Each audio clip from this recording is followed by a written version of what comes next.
discretion. So even if that discretion is given, if you abuse that, you are still subject to review. You get me? Now, sige. Let's go to, before we go deeper to that, just review the basics of Constitution. We say we have written and unwritten. I think Bruce already discussed it for you. Written is nasulat, unwritten is what? Wala nasulat. It's just, when that unwritten, it's written in different statutes, not in one single document. And then it's like enacted, meaning it is enacted at one particular time. If there is a call for constitutional convention, commission, they enacted the constitution, they submitted it to the evolved, meaning over a period of time, amendments, just like the we say the United States Constitution is an evolving constitution because every time there is always an amendment. 13, 14, 26, 13. Right? We say rigid is a constitution that has a very difficult process to amend or change. There are specific requirements. Whereas flexible, it's not that difficult to amend. Now let's go to basic principles. In case of doubt, how do you interpret the provisions of the Constitution? Is it mandatory? Is it self-executing?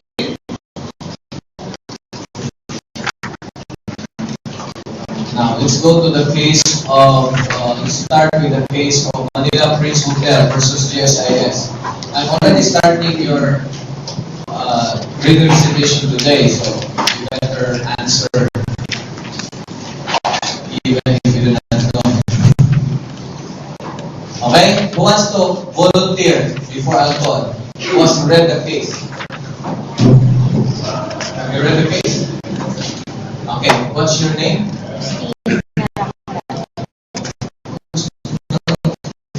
Ay, ko, maganda po ka. Christina? Christina, where are you? Ang iyong first name? Family name?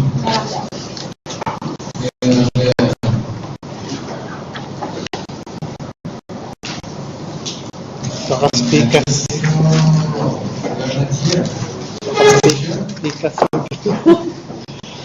You're not enrolled in my class?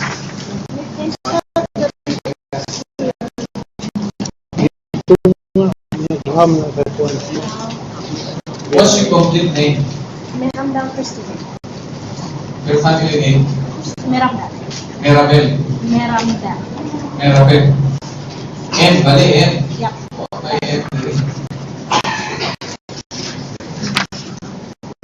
There's so N here. May N to the income.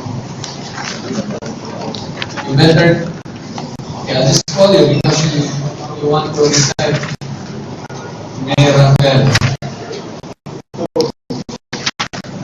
Okay, you can stand up. Then you make sure to check your globe. Now you can raise ako or ako ka sa class. So let's go to the case of Manila Prince Hotel versus GSIS. Can you, what is the case about? Manila Prince Hotel versus GSIS is the case questioning the bid of a Filipino businessman and a Malaysian company. So, what was the property being bidded out? Which was owned by GS? Okay, and there were two top bidders. One is a Filipino owned by the Yaps, the owner of Manila Bulletin. And the other one is a Malaysian company, right? Now, who won in the bidding? Who was the highest responsive bid? It was the Malaysian owner. Okay, it was the Malaysian company. And then under their setup, there was what is known as a Swiss challenge. Do you know what is a Swiss challenge? No, I don't know either. No. Sabotana, if Malaysian company has bid them, for example, for 100 million, tagaan ang Picas Party of chance to outbid for their second layer of bidding. Muna Jan Swiss challenge. Okay? So, mo challenge unta ang company sa mga YAP. Okay? And it is a Filipino company. And then, GSIS did not anymore allow that. They were poised to award the contract to the Malaysian company. Is that right? Is that the facts? Am I correct?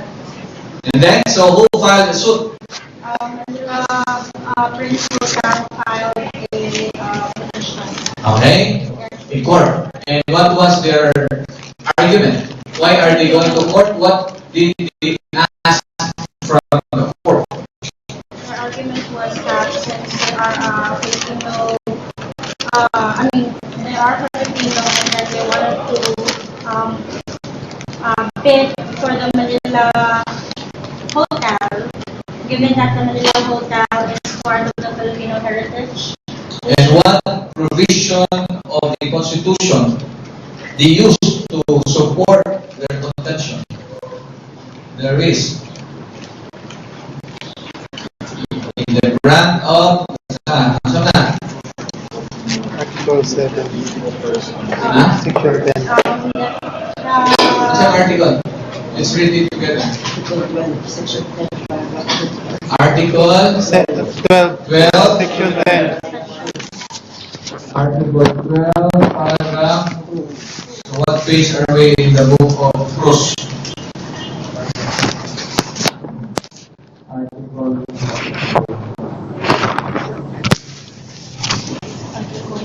Okay. Article 12, paragraph 2. 2? Yes, 2. Section 10. Ah, dili, 2. Section 10. Section. Section 10. Ano mo? Article 12. Ah, okay, correct. In the grant of rights, privileges, and concessions covering the national economy and patrimony, Manila Hotel was considered a patrimony. Okay? The state shall give preference to qualified Filipinos. Shall give. Now, is this the basis of the contention of the Manila Prince Hotel? And then what was the defense of the GSIS and of the Malaysian company? That this is not self-executing, meaning according to them, it needs a law. Requires a law. There should be an enabling law to implement this. Now, do you agree with that? No. How about the Supreme Court? Kung sabi lang ruling.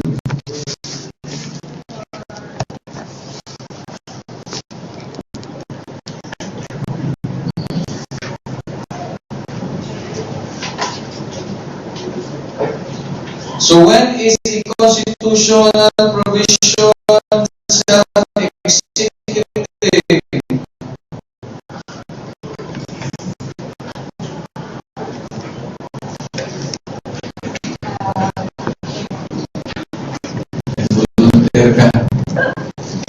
Now, I make it simple. Kung ikaw mo basa na, unsa may pagsabot nimo, makasabot ka na dili. I'll read it for you. In the grant of rights, privileges, and concessions covering the national economy and patrimony, the state shall give preference to qualified Filipinos. Is this already an order by the sovereign?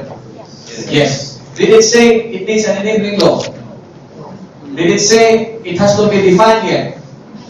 So, this is a complete right already given to qualified Filipinos. Am I correct? No. In your own interpretation, is this provision self-executing, meaning it can already be implemented? The answer is yes. Yes. So, when is a provision of the Constitution self-executing? That's it. A provision which lays down a general principle is usually not self-executing. Kung general principle. Kung sa man ang general principle, at to kas declaration of policies and principle, pwede ka na dito, promote women, promote youth, promote everything, kung may klaro. It's a general principle. But a provision which is complete in itself and becomes operative without the aid of supplementary or enabling legislation, or that which supplies a sufficient clue by means which the right it grants may be enjoyed or protected, it is considered self-executing. Now, do we have examples of provisions that are not self-executing? And from the wording, it is clear that it is not self-executing. The answer is yes. You can try Article 2, Section 26. You go to page 398. I'll show you. Do you have that? Sir, Article 2, 6. Can you read this for us? Basahan ko Steve. 26. The state shall State shall guarantee no access to opportunities for public service, improvement, critical landscapes as may be defined by law. as may be defined by law. Is this self-executing? The answer is no. Because the Constitution requires it should be defined. What is political tendency? You see the difference? Now you go to another provision, another example here.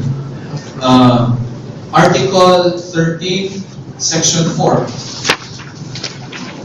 I think page 438. Article 13, Section 4.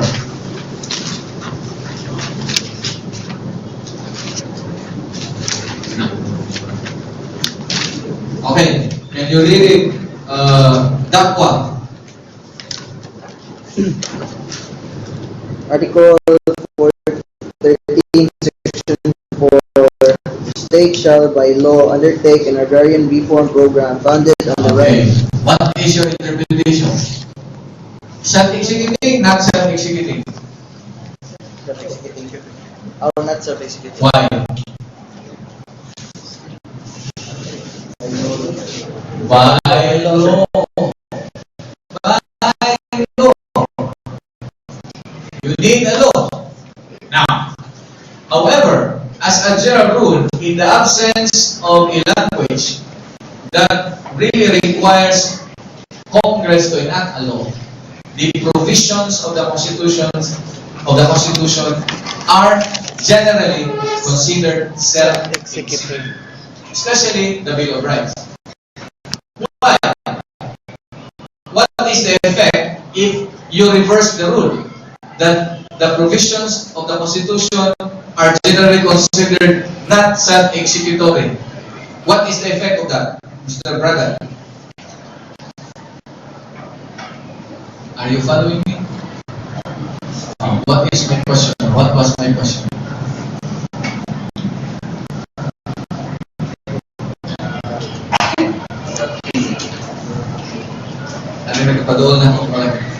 Are you enrolled in my class? Kadua natin kagitawag, kawad yung kakasunod na ko. What's man? Are you interested in this class?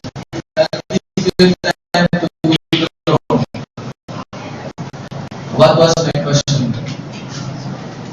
See? What was the question? You asked your question.